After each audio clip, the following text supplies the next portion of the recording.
नमस्कार। आज की क्लास में हिंदी व्याकरण के साथ मैं एक बार फिर से आप लोगों के सामने उपस्थित हूँ। आज की इस क्लास में हम हिंदी के व्याकरण में पढ़ेंगे विशेषण। विशेषण क्या होता है? अभी तक हम पढ़े संज्ञा, सर्वनाम। ठीक, विशेषण क्या होता है? जो इनकी विशेषता बता, जो किसी की विशेषता बताए वही विशेषण। विशेषण का काम होता है विशेषता बतलाना। जो भी विशेषता बताता है वही विशेषण होता है। या इसको हम यूं कह सकते हैं कि जो शब्द संज्ञा या सर्वनाम की विशेषता बताते हैं उनको विशेषण कहते हैं। विशेषण किसकी विशेषता बताएगा? या तो संज्ञा की बताएगा या तो सर्वनाम की बताएगा।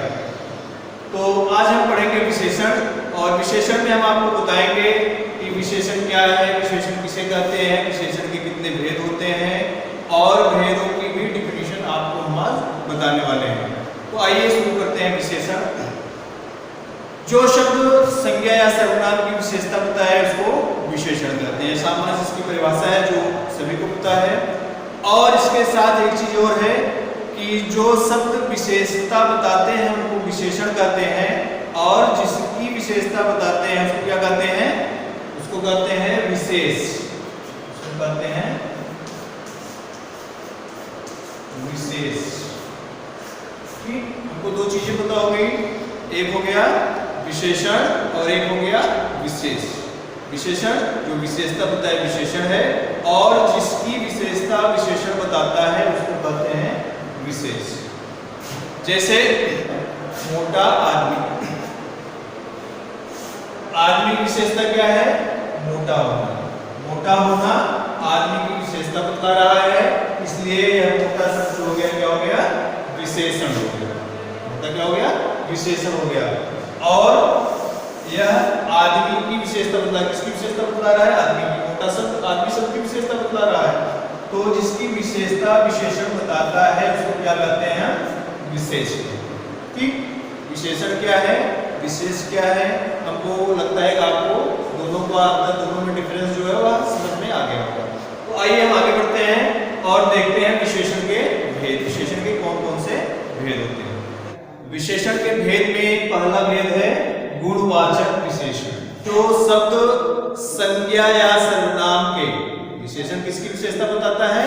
संज्ञा की या तो बताता है या तो सर्वनाम की बताता है। जो शब्द संज्ञा या सर्वनाम के गुण, दोष, रंग, रूप, अवस्था आदि की विशेषता बताते हैं उनको गुणवाचक विशेषण। ठीक, गुणवाचक विशेषण क्या है? जो संज्ञा या सर्वनाम के गुण की विशेषता बताए, उसमें दोष बताए, उनकी अवस्था बताए, रंग बताए, आज चीजें बताए, उनको कहते हैं गुणवाचक विशेषण। तो आइए एक एग्जांपल देखते हैं हम, तब आपको समझ में आ जाएगा गुणवाचक विशेषण क्या है। अच्छा लड़का।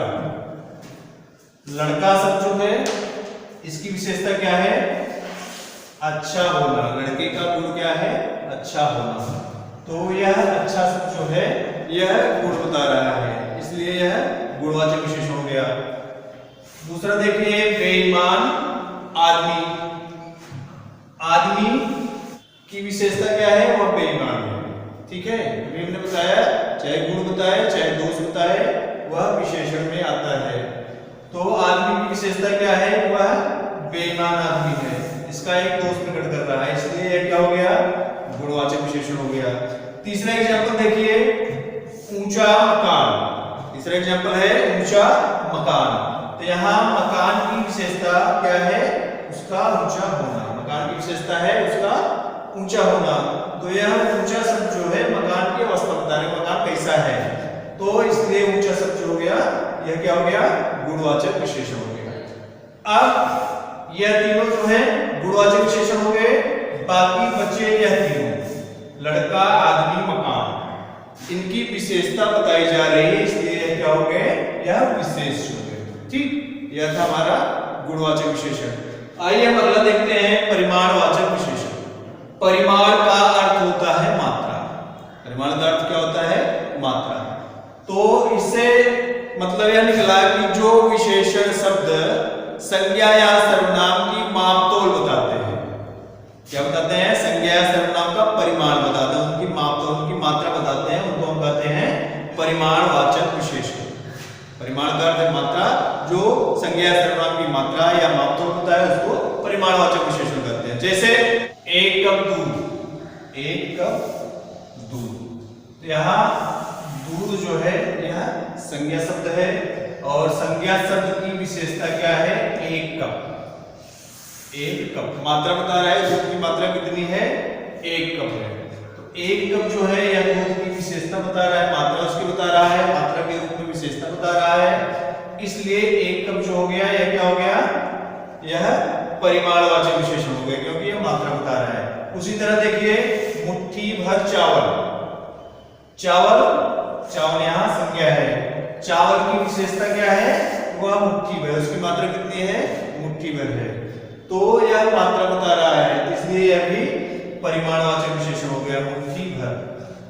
अगला एग्जांपल, एक बाल्टी पानी, पानी, पानी क्वांटिटी बता रहा है कि पानी कितना है, एक बाल्टी, बाल्टी भरकर पानी है। तो यहाँ भी मात्रा बताया, तो यह एक बाल्टी जो है यह क्या हो गया, यह विशेषण हो गया। ठीक, तो बाकी जो बचे वह विशेष हो, जिसकी विशेषता बताई जाती है वह विशेष हो जाता है। ठीक, तो अगला देखते हैं संख्यावाचक विशेषण। परिमाणवाचक विशेषण में था जो संज्ञा सर्वनाम की मापतोल होता है वह परिमाणवाचक विशेषण है। अब हमारा है संख्यावाचक विशेषण। संख्यावाचक विशेषण जो शब्द संज्ञा या सर्वनाम की संख्या का बोध कराते हैं। ठीक है, अभी ऊपर मात्रा का बोध करा रहे थे, अब यहाँ संख्या का बोध कराते हैं, उनको संख्यावाचक विशेषण कहते हैं। संज्ञा या सर्वनाम की संख्या बताने वाले शब्दों को संख्यावाचक विशेषण कहते हैं। आइए हम इसका उदाहरण देखते हैं। पेड़ पर 3 तोते हैं, पेड़ पर 3 तोते हैं। तोता शब्द जो है यह संज्ञा है और तोतों की संख्या कितनी है, 3। तोतों की संख्या 3 है और तोते कहाँ हैं, पेड़ पर है। तो 3 शब्द जो है वह तोतों की विशेषता बता रहा है, तोते 3 हैं, तो इसलिए 3 होना जो है वह तोतों की विशेषता है और 3 जो है वह संख्यावाचक विशेषण हो गया। आइए अगला देखते हैं हम सार्वनामिक विशेषण। विशेषण का चौथा भेद है सार्वनामिक विशेषण। तो 3 भेद हमको समझ में आ गए। गुणवाचक विशेषण जो संज्ञा सर्वनाम का गुणदोष बताए गुणवाचक विशेषण है। दूसरा परिमाणवाचक विशेषण जो संज्ञा सर्वनाम की मापतोल बताता है उसको परिमाणवाचक विशेषण कहते हैं। तीसरा है संख्यावाचक विशेषण जो संज्ञा सर्वनाम की संख्या का बोध कराता है उसको संख्यावाचक विशेषण कहते हैं। चौथा है हमारा सार्वनामिक विशेषण। तो आइए देखते हैं सार्वनामिक विशेषण क्या है। सार्वनामिक विशेषण वो विशेषण होता है कि जब कोई शब्द, जब कोई सर्वनाम शब्द किसी संज्ञा के पहले आकर उसकी ओर संकेत करता है तो वह सार्वनामिक विशेषण हो। कोई सर्वनाम शब्द जो है वह संज्ञा के पहले आएगा और संज्ञा की तरफ संकेत करेगा, इशारा करेगा, तो ऐसा जो विशेषण होता है वह सार्वनामिक विशेषण कहलाता है। ठीक है, सर्वनाम शब्द रहेगा, संज्ञा के पहले उसका प्रयोग होगा और वह संज्ञा की तरफ संकेत करेगा। जैसे यह आदमी ईमानदार है, यह आदमी ईमानदार है। आदमी जो है यहाँ संज्ञा हो गया और यह सब जो है यह सर्वनाम हो गया। यह आदमी, यह सर्वनाम शब्द जो है यह संज्ञा की तरफ इशारा कर रहा है, आदमी की तरफ इशारा कर रहा है कि यह आदमी कैसा है, ईमानदार है। तो यह सर्वनाम शब्द जब संज्ञा की तरफ संकेत करता है तो वह सार्वनामिक विशेषण कहलाता है। तो यहाँ पर यह शब्द जो है वह क्या है, सर्वनाम है और संज्ञा की तरफ संकेत कर रहा है, आदमी की तरफ संकेत कर रहा है, इसलिए क्या है, सार्वनामिक विशेषण है। और इसकी एक विशेषता और होती है सार्वनामिक विशेषण की, यह शब्द सर्वनाम शब्द जो है वह संज्ञा से पहले आएगा। सर्वनाम शब्द संज्ञा से पहले आएगा और संज्ञा की तरफ संकेत करेगा, इशारा करेगा। तो ऐसी स्थिति जहां बनती है तो वहां पे सर्वनाम शब्द जो होता है वह सार्वनामिक विशेषण हो जाता है। तो हमने आज विशेषण के चैप्टर में पढ़ा विशेषण क्या है, विशेषण के कितने भेद होते हैं, विशेषण की डिफिनीशन पढ़ी हमने और विशेषण के भेदों की डिफिनीशन हमने पढ़ी और उनके एग्जाम्पल भी देखे। तो आशा है कि आप विशेषण चैप्टर समझ में आ गया होगा।